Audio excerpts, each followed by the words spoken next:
Alors qu'ils célèbrent leurs 5 ans de mariage, Harry et Meghan Markle se retrouvent encore dans la tourmente. Après avoir assisté à la cérémonie des Women of Vision Awards ce mardi 16 mai, le duc et la duchesse de Sussex ont été pris en chasse par des paparazzi engagés par l'agence de photos Backgrid.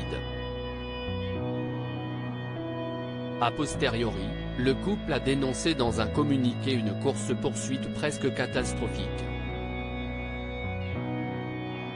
Depuis cette déclaration, de nombreuses versions et de nombreux témoignages sont venus se greffer à l'affaire.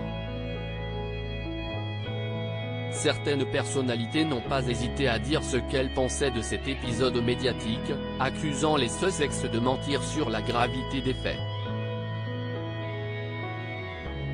Ce fut, par exemple, le cas de Whoopi Goldberg. Sur le plateau de The View, talk show diffusé sur ABC qu'elle présente, l'actrice membre du cercle très fermé des égos est revenue sur la course-poursuite visant Harry et Meghan Markle.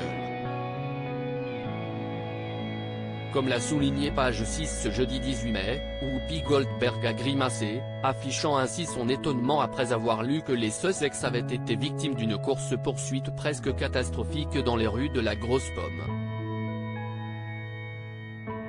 C'est impossible à New York, a-t-elle assuré avant de voir son avis être partagé par un membre du public. Quand je suis dans la ville et que j'entends une ambulance tentant de se frayer un chemin, je me dis cette personne est morte, a-t-il affirmé en référence aux routes obstruées par les bouchons. Supérieur à Kate Middleton, Meghan Markle, Prince Harry, découvrez leur évolution physique. Un spectateur à la rescousse d'Harry et Meghan. Alors que beaucoup s'insurgent contre le couple, l'un des spectateurs a tenu à le défendre en invoquant le fait que Lady Di, la mère d'Harry, est décédée des suites d'un accident de voiture impliquant des paparazzi. Personne n'a jamais prétendu qu'il y avait eu une poursuite à grande vitesse, a-t-il d'abord déclaré. S'ils se sont sentis effrayés, je leur accorde ça.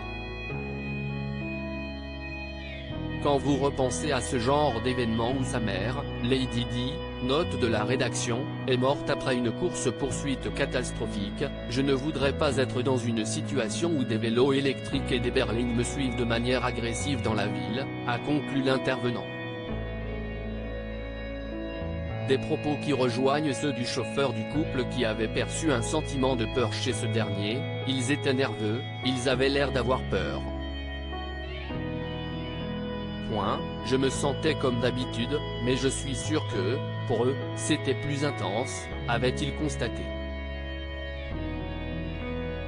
Article écrit en collaboration avec 6 médias. Creative Photo, Backgrid USA.